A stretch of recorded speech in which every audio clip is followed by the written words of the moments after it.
주님께서 여러분과 함께 또한 천재의 영과 함께 성 마르코가 전한 거룩한 복음입니다. 주님 영광 받으소서. 가파르나움에서 예수님께서는 안식일에 회당에 들어가 가르치셨는데 사람들은 그분의 가르침에 몹시 놀랐다. 그분께서 율법 학자들과는 달리 권위를 가지고 가르치셨기 때문이다. 마침 그 회당에 더러운 영이 들린 사람이 있었는데 그가 소리를 지르며 말하였다. 나자렛 사람 예수님, 당신께서 저희와 무슨 상관이 있습니까? 저희를 멸망시키러 오셨습니까? 저는 당신이 누구신지 압니다. 당신은 하느님의 거룩하신 분이십니다. 예수님께서 그에게 조용히 하여라, 그 사람에게서 나가라 하고 꾸짖으시니 더러운 영은 그 사람에게 경련을 일으켜 놓고 큰 소리를 지르며 나갔다. 그러자 사람들이 모두 놀라 이게 어찌된 일이냐, 새롭고 권위 있는 가르침이다. 저희가 더러운 영들에게 명령하니 그것들도 복종하는구나 하며 서로 물어보았다. 그리하여 그분의 소문이 곧바로 갈릴레아 주변 모든 지방에 두루 퍼져나갔다. 주님의 말씀입니다. 그리스도님 찬미합니다.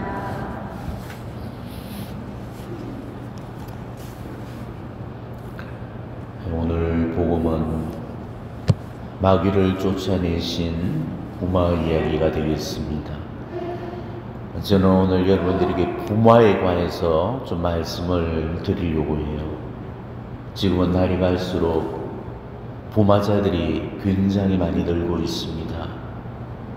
부마가 일어나는 원인들을 알고 있어야만이 악마의 씌는 일을 피할 수가 있습니다. 마귀가 사람의 몸에 들어와서 그 사람의 몸을 점령하고 인격을 지배하는 현상, 이거를 우리는 부마라고 부르죠. 붙을 부자에 마귀 마자를 써서 부마라고 봅니다. 흔히 우리가 빙의라는 그런 말을 쓰고 있는데 이 빙의와 부마를 그냥 혼용을 하고 있죠. 하지만 이 빙의는 음격이 달진다면은 우리 가톨릭적인 용어가 아닙니다. 기댈 빙자에 의지할 의자를 써서 영혼이 다른 몸에 옮겨 붙는 현상, 이거를 빙의라고 말하는데 마귀가 붙는 현상인 부마와는 다른 의미입니다. 빙의는 가톨릭적인 신앙교리에 맞지 않은 용어죠.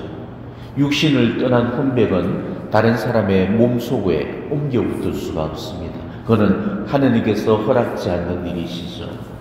무속은 빙의의 실체를 죽은 영혼으로 보고 우리 가톨릭 신앙에서는 그 실체를 사탄 마귀 악령으로 보고 있습니다.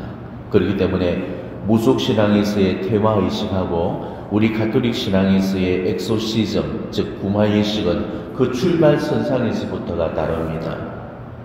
무속 신앙에서는 빙의된 실체를 인간의 혼백으로 보기 때문에 구슬해서 한을 풀어주고 잘 먹여서 넋을 위로하고 달래서 좋은 데로 돌려보내는 겁니다.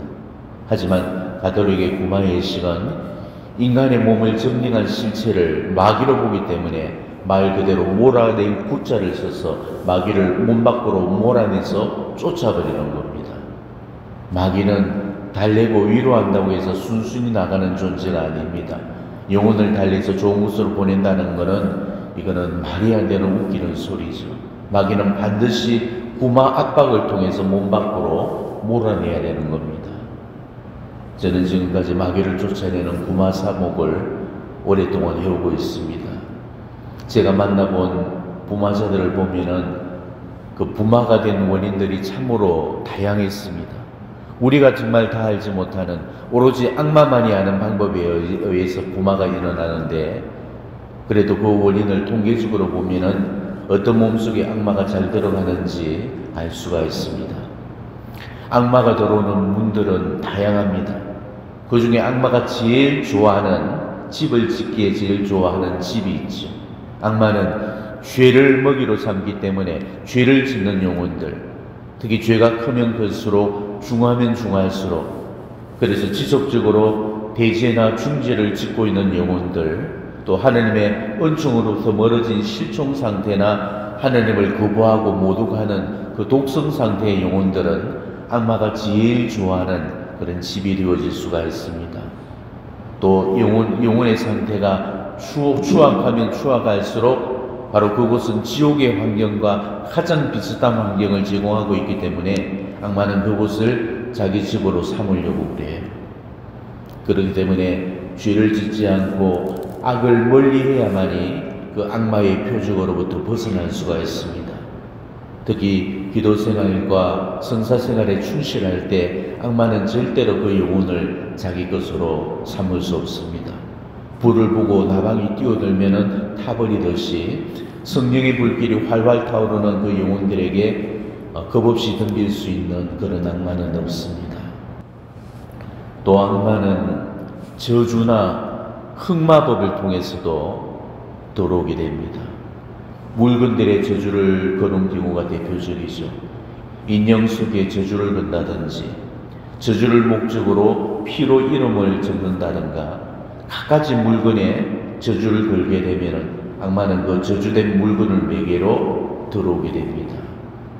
무당들 중에는 저주를 거는 구수라는 무당들도 있는데, 그렇게 되면 그 영혼들에게 악마가 반드시 붙게 되어 있어요. 이런 경우는 사실 부마된 원인을 발견해내기가 제일 어렵습니다. 왜냐하면 자기 잘못이 아니고 누군가가 저주를 걸어서 부마가 일어났기 때문에 누가 언제 어디서 저주를 걸었는지를 알아낼 그런 방도가 없는 겁니다.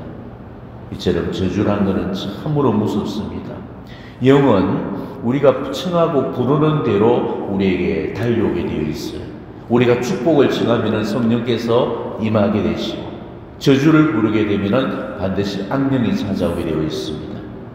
그렇기 때문에 어떤 일이 있더라도 누군가를 저주해서는 안 되는 겁니다. 그리고 부마자들 중에는 악마와 계약을 맺는 그런 경우도 있어요. 장난으로 악마와 계약을 맺는다든지, 아니면 악마에게 자기가 얻고 싶은 것을 대가로 자기 영혼을 악마에게 넘기는 사람들도 있습니다. 바로 그런 사람들이 부마가 된 경우는 계약을 통해서 이미 악마에게 자신을 넘겨줘서 가장 고약한 부마 상태에 들어있기 때문에 이 악마를 쫓아내는 일들도 힘들고 굉장히 오래 걸리게 됩니다. 때문에 어떤 일이 있더라도 장담이라도 악마와 계약을 맺는 그런 어리석은 일은 제발 하지 않으시기를 바랍니다. 그리고 상처를 통해서도 부마가 되는 경우들이 참으로 많습니다. 아주 깊은 상처나 그 트라우마를 가지고 있으면 그 영혼을 병들게 만듦으로써 자신을 슬픔이나 분노 속에 딱 가두게 됩니다. 악마는 바로 그런 상태의 영혼을 소유하기를 좋아하죠. 자기를 가해한 원수를 용서하지 않으려는 그런 완고함이라든지, 상처로 인해서 괴팍해지고 쉽게 붕괴를 한다든지, 깊은 슬픔에 갇혀서 자기 속에 배척된 경우는 악마의 표적이 되어질 수가 있는 겁니다. 그렇기 때문에 상처나 트라우마를 안 받을 수야 없겠지만은 정말 자신을 망가뜨릴 만큼 자기 감정을 극단적으로 끌고 가서는 안 되는 겁니다. 가해자를 마음으로부터 용서를 해줘야 되고, 용서가 안 되면 용서가 될 때까지 기도를 해야 됩니다. 그래서 끊임없이 가해자의 회개와 또 자신의 상처 치유를 하기 위해서 우리가 기도를 함으로써 악마가 맞수를 뻗치지 못하도록 막아야 되는 거예요. 부마가 제일 많이 일어나는 경우는 우상 숭배를 통했습니다. 미신행위, 무속행위는 악마가 들어올 수 있는 가장 손쉬운 통로가 됩니다. 굿이나 점 따위는 악마를 불러내는 짓이에요. 물론 굿과 점을 한다고 해서 다 부마가 되는 건 아니지만은 부마자의 절대 다수가 바로 이 굿과 점을 통해서 부마가 된다는 것은 분명한 사실입니다. 그렇다면은 굿과 점을 하는데 왜 부마가 일어나는 걸까? 그거는 굿과 점이 악마의 영역으로부터 오는 거기 때문이죠. 악마의 것에 손을 대게 되면은 당연히 악마가 붙게 되어 있습니다. 무당들 중에는 세선무가 있고 강신무가 있는데, 세선무들은 학습에 의해서 무당이 되었기 때문에 그들에게는 신발이 없지만은, 강신무는 바로 신내림을 통해서 무당이 되었기 때문에 영발 신발이 사실 대단합니다. 그래서 우리가 흔히들 대만신이라고 부르는 이 무당들은 과거와 현재의 일들을 진짜로 귀신같이 딱 맞추고, 그 집안의 비밀들이나 죽은 그 사람만이 아는 비밀까지도 흔히 들여다보게 되죠. 이거는 무당이 용해서가 아니고 그 몸주인 신령이 알려주기 때문에 그런 겁니다. 그리고 무당이나 점쟁이가 점을 치거나 구슬을 할 때는 죽은 혼백이나 넋을 자기 몸에 싣게 되는데, 바로 그걸 빙의라고 그러죠. 무당의 몸에 혼백이 빙의가 되면 진짜로 죽은 아버지의 목소리를 흉내내고 죽은 엄마가 생시하던 행동과 똑같이 하게 됩니다. 그걸 보고 나면은 안 속아 넘어갈 사람이 없는 거죠. 마치 죽은 아버지가 살아 돌아온 것처럼 자기 앞에서 아버지와 똑같이 행동하는데 누가 이걸 보고 아버지 혼백이 아니라고 부정을 할 수 있겠습니까? 거기다가 과거를 쪽지게처럼 하나 맞추죠. 또 현재 일들을 눈으로 보는 듯이 술술 다 꺼내놓죠. 집안의 비밀이나 은밀한 것까지 다 말을 하게 되면은 거기에 다 속아서 넘어가게 되는 겁니다. 하지만 이게 악마의 농간이라는 것을 아셔야 됩니다.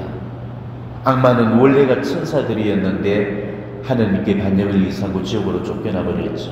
하지만 창조될 때부터 육을 입고 있는 우리 인간들보다는 월등한 영적 존재들로 창조가 되었고 죽지 않는 불멸의 존재로 창조가 되었습니다. 그렇기 때문에 악마는 창세 이래로 지금까지 살아있으면서 인류의 모든 과거와 현재의 숨은 일들까지 낱낱이 다 알고 있는 겁니다. 자, 예수님이 공생활을 시작하실 때에도 그분이 하느님의 아들이라는 사실을 알고 그분의 구속사업을 방해하기 위해서 유혹을 해봤죠. 자, 오늘 복음에서도 보듯이 예수님께서 마귀 들린 자들을 구마하실 때마다 악마는 늘 구마자의 입을 빌려서 나는 당신이 누구신지 압니다 이렇게 했습니다. 예수님이 누구신지 이 세상 그 누구도 모르고 있을 때조차도 악마는 예수님의 신앙과 정체를 정확하게 꿰뚫고 있었던 거죠. 자, 악마가 하느님에 관해서 꿰뚫고 있을 정도라면은 우리에 관해서는 모르는 게 없는 겁니다. 우리의 지난 과거뿐만 아니고 우리 가정의 은밀한 비밀들, 우리 가게 조상들의 약점이나 특징들까지 손바닥에 눈금 들여다보듯이 훤히 꿰뚫고 있는 겁니다. 자, 그렇다면은 왜 악마는 자신의 정체를 감추고 이 신령이나 선신의 이름을 빌려서 오고 또 죽은 혼백인 것처럼 꾸며서 오는 걸까? 악마는 인간으로 하여금 자신의 존재가 없도록 믿게 하기 위해서 그래서 자신의 정체를 감추는 겁니다. 그래야만 사람들이 악마가 쳐놓은 덫에 걸려서 영혼의 길을 잃고 헤매다가 사탄의 인성지로 이끌 수가 있기 때문이죠. 제가 아무리 국가점이 악마가 하는 짓이라고 말을 해줘도 여기에 빠져있는 사람들은 그거를 악마의 장난으로 믿으려고 하지 않고 죽은 영혼의 넋이로 그렇게 믿고 있습니다. 정말 그 소리를 따라가다가는 멸망의 길로 가는 겁니다. 그 길의 끝은 멸망이에요. 그 길은 하느님의 길이 아니고 악마의 행선지로 가는 길이기 때문입니다. 무당들은 악마가 씌인 부마자들이기 때문에 무당들과 깊이 접촉을 하고 무당의 영역에 깊숙이 발을 들여다보게 되면 자신도 모르는 사이에 신이 내리게 되고 그러면 결국은 신내림을 받아야 됩니다. 그걸 안 받으면 받을 때까지 신령으로부터 괴롭힘을 당하게 됩니다. 악마는 육신이 없기 때문에 인간의 몸을 숙주로 삼고 그 몸주로서 그 몸의 주인 행세를 하게 되는 거죠. 때문에 어떤 일이 있더라도 미신행위, 무속행위를 해서는 안 됩니다. 이거는 여러분들이 세례성사를 통해서 하느님을 받아들일 때 했던 계약이었습니다. 그 계약의 조건이었잖아요. 미신행위를 끊어버립니까라고 했을 때 분명히 여러분은 끊어버립니다라고 대답을 했죠. 그런데도 하느님을 배반하고 악마를 받아들이는 짓을 일삼는다면은 그 죄의 대가를 악마에게 반드시 지불을 해야만 되는 겁니다. 그리고 또 한 가지 부마의 위험성이 있는데, 귀신놀이들, 귀신을 불러내는 강신술을 하는 겁니다. 우리 학생들이, 그리고 아마 여러분들도 한 번쯤은 어릴 때 해봤었을 겁니다. 분신사바라는 놀이, 혼숨놀이, 타로 점치는 거, 위자보드 같은 이런 놀이를 우리는 재미삼아 심심풀이로서 하고 있는데, 이거는 악령을 소환하는 대단히 위험한 그런 행동입니다. 실제로 이런 일들을 통해서 그 악마가 붙어서 부마가 되는 그런 경우들이 허다히 일어납니다. 절대 해서는 안 되는 일들이에요. 그리고 요즘 유튜버들이 귀신이 출몰하는 폐가나 흉가 체험을 통해서 많은 조회수를 올리고 있는 것을 보게 되는데, 이거는 한마디로 미친 짓입니다. 절대로 이런 데는 눈길도 주지 말고 어떤 관심도 가져서는 안 되는 겁니다. 그리고 공포 영화라든지 또 귀신이나 악마를 소재로 하는 영화들도 보셔서는 안 돼요. 우리는 그런 영화를 금난다고 하면서도 즐기고 있죠. 실제로 귀신 악마를 소재로 하는 그런 영화들이 제작될 때는 정말 알 수 없는 희한한 현상들이 많이 일어나게 되고, 그로 인해서 배우들이라든지 스태프진들이 목숨을 잃는 그런 일들이 빈번히 일어나고 있습니다. 그리고 사람을 잔혹하게 죽이는 끔찍한 영화, 또 그런 소설이나 만화, 또 살인을 주제로 하는 사이코패스적인 소설 따위, 이런 류들도 절대로 봐서는 안 됩니다. 바로 이런 것들을 통해서 부마가 되는 경우를 저는 여러 차례 분명히 확인을 해봤습니다. 부마는 결코 남에게가 되어질 수 없습니다. 언제 어디서 나한테 또 내 새끼들한테 악마가 씌는 일이 일어날지도 몰라요. 우리는 하나님의 것들 외에는 그 어떤 것들에도 눈길을 줘서는 안 됩니다. 하나님께서 하라고 하신 것은 하고, 하나님께서 하지 말라고 하신 것은 하지 말고, 하나님의 이 따스한 영역 안에만 머물러 있으면 절대로 악마의 덫에 걸려드는 일이 없을 겁니다. 하나님을 향한 굳건한 믿음의 길 위에서 신앙의 길 열심히 걸어나가는 그런 여러분이 되시기를 진심으로 축원합니다. 아멘.